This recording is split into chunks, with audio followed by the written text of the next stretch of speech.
স্বাগতম সকলকে the future nurse 24 YouTube চ্যানেলে। তো আশা করি তোমরা সবাই ভালো আছো। এখন যে আপডেটটা নিয়ে এসেছি সেটা হচ্ছে, তোমরা টেনশন করছো কবে রেজাল্ট বেরোতে চলেছে এনএম জিএনএম 2024-এ, তারপরে কাউন্সিলিং কি করে করব, কি কি ডকুমেন্টস লাগবে। তো ডকুমেন্টসের আমি একটা ভিডিও দিয়ে দিয়েছি। এখন যেটা স্পেশালি বলবো সেটা হচ্ছে, তোমাদের কিছু আপডেট হয়েছে এবারে। আমি 2021-এ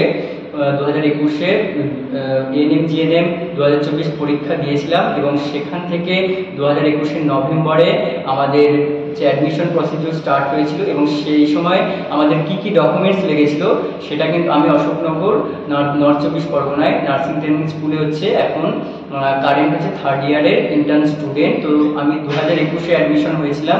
তখন কিন্তু আমি আমার কোন কোন ডকুমেন্টস লেগেছিল, পার্সোনালি কী কী লেগেছিল, এক্সট্রা কী কী লেগেছিল, সেগুলো নিয়ে আমি তোমাদেরকে শেয়ার করছি এবং তার সাথে কিছু চেঞ্জ হয়েছে এবারে, সেটা নিয়েও বলবো। তো প্রথমত বলি যে, এখন তোমরা হাতের কাছে কি কি রেডি করবে, কি কি রেডি করে রাখতে হবে, যে কাউন্সিলিং যতদিন না হচ্ছে বা অ্যাডমিশন না হচ্ছে ততদিন রেডি করবে। আর বাকি যে ডকুমেন্টসগুলো সেগুলো কিন্তু তোমার কাছেই রয়েছে, সেগুলো তোমার হাতে রয়েছে, ফাইলে একটা যত্ন করে রাখবে।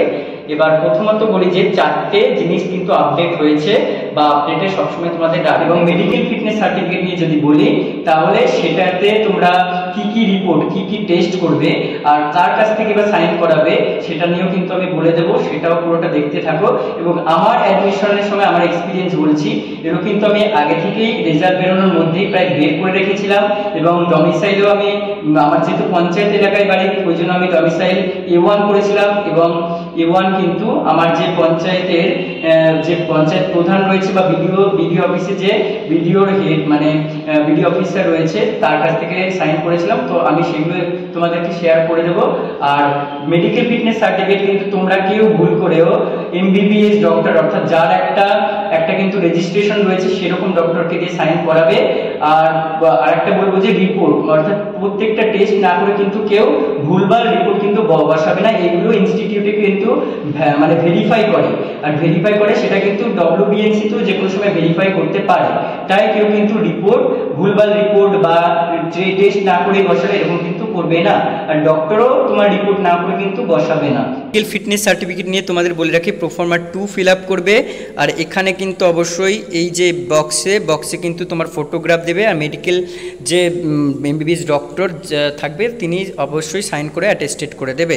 এবার এটা হচ্ছে medical fitness certificate for NM. এখানে পুরো পার্সোনাল ইনফরমেশন সব ব্লক লেটারে লিখবে, নাম, father's name, date of birth, present address, তারপরে হচ্ছে permanent address, present address same হলে সেটা লিখবে।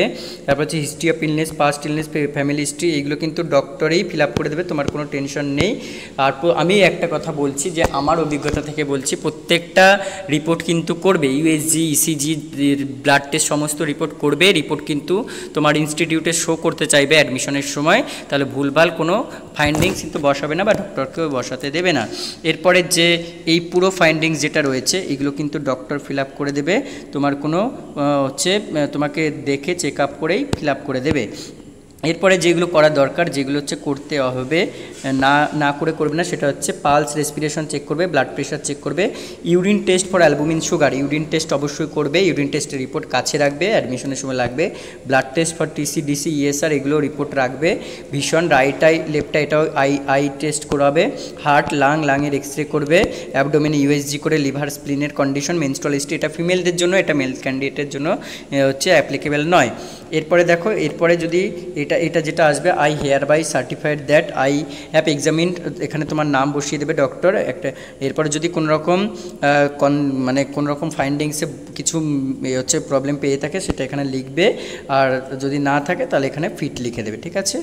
এরপরে দেখো, পরের আর একটা পেজ, এইটা কিন্তু এখানে ভাইটাল, খুবই এটা অবশ্যই দেখে নেবে যে এখানে তুমি সিগনেচার করবে। আর এখানে মেডিকেল প্র্যাকটিশনার যে MBBS ডক্টর তোমার ফিল আপ করে দেবে, তাকে দিয়ে সাইন করাবে এবং তার নাম, ডিগ্রি, একটা রেজিস্ট্রেশন নাম্বার, অফিসিয়াল সিল দেবে আর এখানে প্লেস ডেট লিখে দেবে।